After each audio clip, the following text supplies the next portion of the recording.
नमस्ते, good afternoon. स्वागत है आपका आईबीटी पेपर। मैं हूं प्रिया जोशी और लौटे हैं। आज सोमवार का दिन है तो बात बात करते हैं मार्केट की। और फिर एचडीएफसी का इशू जो जारी है उसके बारे में एक छोटा सा एनालिसिस करेंगे। तो पहले मार्केट देख लेते हैं। Market at this hour it's noon time 12:30 बजे है और भारी गिरावट है आज भी बाजार में। Sensex is at 1859 points down at 72,673 और निफ्टी 602 पॉइंट नीचे है at 22,512। Active stocks at this hour HDFC Bank, Larsen, Reliance, ICICI Bank and Eternal. Top gainers में इस वक्त HCL Tech, Tech Mahindra, ONGC है। Top five loser Shriram Finance, InterGlobe Aviation, Jio Financial, Adani Enterprise and Trent. तो market जो है आज crash हुआ है, उसके कई सारे कारण हैं और मेन कारण जैसे हम जानते हैं कि वॉर है, जो वॉर सिनारियो चल रहा है। ऑलमोस्ट एक महीना होगा इस शनिवार के दिन, एक महीना पूरा होगा इस वॉर को। और इसके चलते हम भारी गिरावट बाजार में देख रहे हैं। एक कारण जो है वो ये है कि क्रूड प्राइसेस जो है वो फिर से ऊपर जाते हुए नजर आए हैं। $112 पर बैरल है ब्रेंट क्रूड। आज का दिन ब्लैक मंडे कहा जा रहा है क्योंकि सेंसेक्स और निफ्टी दोनों नीचे देख रहे हैं और Nifty is down 10% since the war began. US Iran war शुरू हुआ है तब से। और लाइफ टाइम 14% डाउन दिखा रहा है लाइफ टाइम हाई से। जैसे मैंने कहा, एक रीजन जो है वो ऑयल है कि ऑयल नीचे ऊपर नजर आ रहा है। 112.9 पर बैरल है। एफआईआई सेलिंग्स दिखी है बाजार में, 1,000 करोड़ रुपीज एन आवर का सेल नजर आ रहा है। मार्च महीने की बात करें तो टोटल आउटफ्लो 19,152 करोड़ दिखाई दिए हैं टिल 20 मार्च। विक्स इंडेक्स जो है वो भी ऊपर है। It has surged up to 15% to 26 level और ये जून 2024 से हाईएस्ट है। जियोपॉलिटिकल टेंशन जो है यूएस और ईरान के बीच में जो है, अब स्ट्रेट ऑफ हॉर्मुज को लेकर पहले कुछ और खबर आ रही थी लेकिन अब कहा जा रहा है कि ज्यादा स्ट्रिक्ट होंगे। ग्लोबल क्यूज भी वीक है। साउथ कोरिया का कॉस्पी जो है वो 6% नीचे है और जापान का निकाई 4.6% डाउन नजर आ रहा है। यूएस मार्केट भी फ्राइडे को नीचे नजर आया था। Wall Street futures are down 1.5%, तो इसलिए आज मार्केट नीचे है। Rupee also is at record low, 41 paisa नीचे है टू 93.94 पे है रूपी। और मार्केट देखें तो BSc mid cap, small cap, ये भी इस वक्त नीचे आ रहा है। सारे सेक्टोरल इंडाइसेस जो है वो रेड में है, all major 16 indices. Broader indices देखें तो वो भी शार्प लॉसेस नजर आ रहे हैं, with Nifty small cap 100 and Nifty mid cap falling 3.82 to 3.45% respectively. तो ये बाजार के बारे में है। अब हम बात करते हैं एचडीएफसी के बारे में। एचडीएफसी के बारे में जैसे हमने बात की थी फ्राइडे को कि रेजिग्नेशन हमने देखा, मिला था अतानु चक्रवर्ती जी का। तो इसके बारे में उनके सीईओ का कहना जो है उसके बारे में आज बात करते हैं। उनके सीईओ शशिधर जगदीशन जो है उन्होंने रिवील किया है कि बोर्ड मीटिंग में इसको रिव्यू किया जाएगा। बोर्ड मीटिंग में इसका डिसीजन होगा, पास्ट डिसीजन को एनालाइज किया जाएगा और इस पे चर्चा करेंगे कि रेजिग्नेशन जो है वो क्यों हुआ। इस बात को उन्हें एनालाइज करना है। बैंक जो है they are going to address the gaps and act decisively against any misconduct if anything has arisen in the past. CEO ने एक्सप्रेस किया है कि बैंक की स्ट्रेंथ को लेकर वो काफी कॉन्फिडेंट है, फ्यूचर प्रोस्पेक्ट्स को लेकर भी काफी कॉन्फिडेंट है। एम्फसाइज कर रहे हैं commitment to values in governance. HDFC का जो मर्जर हुआ है उससे उनको काफी ग्रोथ अपॉर्चुनिटी भी मिली है, ऐसा उनका कहना है। तो बात करते हैं कि वो इस डैमेज को कैसे एसेस करते हैं। उनका कहना है कि ऐसा पहली बार नहीं हुआ है, पास्ट में भी they have gone through lots of threats and opportunities. तो ये नई बात नहीं है, लेकिन जैसे भी ऐसी कोई प्रॉब्लम अराइज होती है तो उसे टैकल करनी पड़ती है। उन्होंने ये एंटिसिपेट नहीं किया था कि वो 5.5 ईयर से पहले रिजाइन करेंगे, लेकिन ऐसा हुआ है। 18 मार्च को कन्फ्रंट किया था इस इशू को और इसके बारे में चर्चा भी हुई थी। उनके पास एक वेल एस्टेब्लिश्ड प्रोसेस है कि जिसके जरिए वो इसे एनालाइज करेंगे और कोई भी कंसर्न है तो उसे कलेक्टिवली एड्रेस किया जाएगा। ऐसी बात उनकी हुई थी अतानु चक्रवर्ती जी से, लेकिन उन्हें रिजाइन करना था क्योंकि उन्हें अपने ही इश्यूज थे। उनका कहना है कि उन्हें कुछ एथिक्स को लेकर इशू है जो उनके नजरिए से नहीं मैच होते हैं। इतने सालों में उन्होंने कभी कोई इशू रेज नहीं किया था on ethics and values. Over the years उन्होंने कोई नहीं किया था, तो ये डिस्कशन उन्होंने अब भी नहीं किया। उन्होंने कोई ऐसी बात की नहीं, बट बस रेजिग्नेशन दे दिया। कुछ एरर्स हुए हैं विच वर एड्रेस्ड इन द पास्ट, लेकिन कोई डिसएग्रीमेंट जैसा हुआ नहीं था पहले। अम, और वो अपनी एक एनालिसिस कर रहे हैं, what is your understanding about. उनसे पूछा गया था कि उनकी क्या अंडरस्टैंडिंग है कि उन्होंने क्यों रिजाइन किया था, तो इसके बारे में भी उनको पता नहीं है।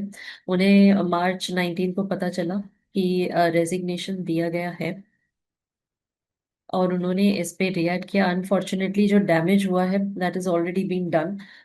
उनका परफॉर्मेंस जो है will speak for itself. It's possible he may come out with new issues, लेकिन वो श्योर है कि हर एक इशू को अच्छे से टैकल किया जाएगा। कुछ नया अगर अराइज होता है तो they will take it up. कोई डिफरेंसेस होंगे तो उन्हें सॉर्ट आउट किया जाएगा, लेकिन फिलहाल कोई गवर्नेंस इशू नहीं है, ऐसा वो बार बार कह रहे हैं। अम, शशिधर जी से ये भी पूछा गया था कि क्या कोई डिफरेंसेस थे between him and the management over the years. तो वो कह रहे हैं कि यस, कुछ डिफरेंसेस थे, बट इसमें गवर्नेंस इशू नहीं है। लेकिन जब भी कोई डिफरेंसेस होते हैं तो हर बात मानी नहीं जाती है। कह रहे हैं कि it can not be a yes sir mode. हर चीज को रिव्यू करना पड़ता है, क्योंकि एक डेमोक्रेटिक ऑर्गेनाइजेशन है एचएसबीसी, और वो स्ट्रांगली बिलीव करते हैं कि कुछ चीजें जो सही नहीं होती है उसके बारे में बात करनी पड़ती है। They have always have had constructive discussions with him, और इस समय रेजिग्नेशन शायद बेस्ट ऑप्शन था उस वक्त। उनसे ये भी पूछा गया कि रेजिग्नेशन के बाद हमने देखा कि शेयर होल्डर्स ने काफी सारा पैसा खो दिया है, तो क्या इसके अगेंस्ट कोई लीगल रेमेडी होगी। इसके बारे में उनको काफी दुख है कि काफी गुस्सा था कंपनी को लेकर। Board, share holders, retail share holders सबने लॉसेस किए हैं। लेकिन शशिधर जी कोई लीगल एक्सपर्ट नहीं है, लेकिन वो हर एंगल से इस चीज को एग्जामिन कर रहे हैं। और एक प्रोसेस होता है, और प्रोसेस को अपना टाइम लगेगा, it will take its course. तो रेमेडी क्या है सिचुएशन की, तो वो मल्टीपल बोर्ड मीटिंग्स करेंगे over the next few months, ताकि वो सारे डायरेक्टर्स का व्यू ले सके और डिसीजन उससे फॉलो करेगा। री एग्जामिन भी करेंगे, इवेल्युएट करेंगे एक्शन पॉइंट्स को, और फिर देखेंगे कि कहाँ पे इम्प्रोवाइज करने की जरूरत है। ये इशू जो है वो उनका किया हुआ नहीं है, बल्कि अचानक से रेजिग्नेशन हुआ है। तो एक शॉक तो सभी को लगा है, लेकिन they will take stock of past matters और सारे एड्रेसेस को इशू करेंगे। एग्जिस्टिंग इश्यूज के बारे में भी चर्चा करेंगे। और फिर देखेंगे कि ऑपरेशनल इश्यूज भी अगर कुछ है, और जहां जरूरत होगी they will tighten their design and controls. अगर कोई कंडक्ट इश्यूज हुआ तो वो भी देखा जाएगा। कह रहे हैं कि हर तरह से जांच होगी, और जहां भी इश्यूज है उसे ठीक किया जाएगा। इवन इफ हाइपोथेटिकली अगर कोई फ्रेश इशू भी निकल के आता है जो उन्हें अब तक नहीं पता है, तो वो भी एड्रेस किया जाएगा। उनसे ये भी पूछा गया कि क्या अगर उन्हें फिर से सीईओ बनाया गया फॉर द थर्ड टर्म, तो क्या वो इसे लेना चाहेंगे, क्योंकि एज अ सीईओ उनका टर्म अक्टूबर में खत्म हो रहा है। तो वो कह रहे हैं कि वो कर सकते हैं, he is also willing to do it, but he would prefer के बोर्ड जो है वो इस प्रोसेस को पहले कंप्लीट करें, क्योंकि वो डिसीजन मेकर नहीं है। उनसे ये भी पूछा गया कि उनके दुबई ऑपरेशंस को लेकर क्या गलत हुआ, और क्या एक्ट किया गया है, उन्होंने क्या एक्ट किया है अगेंस्ट फ्यू एम्प्लॉयज। तो एचएसबीसी बैंक जो है मिडल ईस्ट में भी ऑपरेट करती है, उनके कुछ ब्रांचेस हैं दुबई में और बहरीन में। कस्टमर इंगेजमेंट होता है typically through the Dubai branch, जबकि ट्रांजैक्शंस जो है वो बहरीन में होते हैं। तो ये मॉडल जो है this is followed for many years, और जून 2023 में दुबई फाइनेंशियल सर्विसेज अथॉरिटी ने क्लैरिफाई किया कि जो क्लाइंट्स कंटिन्यूसली इंगेज करते हैं दुबई में must also be onboarded there even if accounts are booked in Bahrain. तो ये इशू सरफेस हुआ है after losses on credit Suisse AT1 bonds, जहाँ पे कुछ इन्वेस्टर्स ने कंसर्न रेज किया था अबाउट ऑनगोइंग गैप्स। तो उनका असेसमेंट ये है कि एक टेक्निकल लैप्स हुआ था इन डॉक्यूमेंटेशन एंड रेगुलेटरी इंटरप्रिटेशन, लेकिन कोई फ्रॉड या मिस सेलिंग नहीं हुआ है। उन्होंने एक इंटरनल रिव्यू इनिशिएट किया और स्टाफ की अकाउंटेबिलिटी एक्शंस ली है through their disciplinary and board level committees with right to appeal.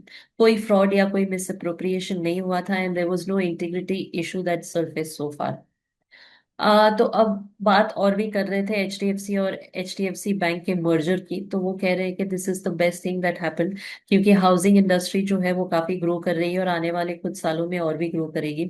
और इस इंस्टीट्यूशन के लिए ये बहुत ही फायदेमंद साबित हुआ है, because they did not manufacture home loans and they've issued, they have missed a massive runaway opportunity. Presently वो penetrate कर रहे हैं 4 to 5% of customers with home loans, और आने वाले कुछ सालों में 5 से 10 सालों में ये 8 से 10% भी हो सकता है, जो काफी मैसिव होगा।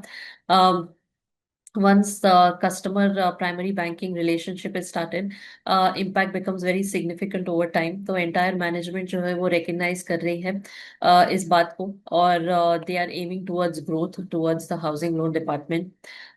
तो ऐसे करके उनके साथ बातचीत हुई है। उन्होंने रीस्ट्रक्चर ऑर्गेनाइजेशन को रीस्ट्रक्चर करने की भी बात की है। तो वो लीडरशिप को रिव्यू कर रहे हैं, ऑर्गेनाइजेशन स्ट्रक्चर को भी पीरियोडिकली रिव्यू किया जाता है। और अब समय आ गया है कि फिर से एक बार वो रिफ्रेश करें इस बात को। But these are all small business issues, issues नहीं बल्कि बिजनेस में एज यूजुअल ये होता रहता है, टैक्टिकल स्ट्रेटजीज होती है विच एनर्जाइज द ऑर्गेनाइजेशन पीरियोडिकली। आखिरी सवाल कि वो क्या मैसेज देना चाहते हैं अपने सारे शेयर होल्डर्स को और डिपॉजिटर्स को। तो वो कह रहे हैं कि वैल्यूज, एथोस और गवर्नेंस प्रिंसिपल्स जो है वो ऐसे ही रहेंगे। The institution is financially strong, ऐसा उनका मानना है। डे टू डे इश्यूज जो है, एरर्स जो है, ओमिशंस, कंडक्ट, ये सारे एड्रेस होते हैं प्रॉम्प्टली एंड अप्रोप्रिएटली।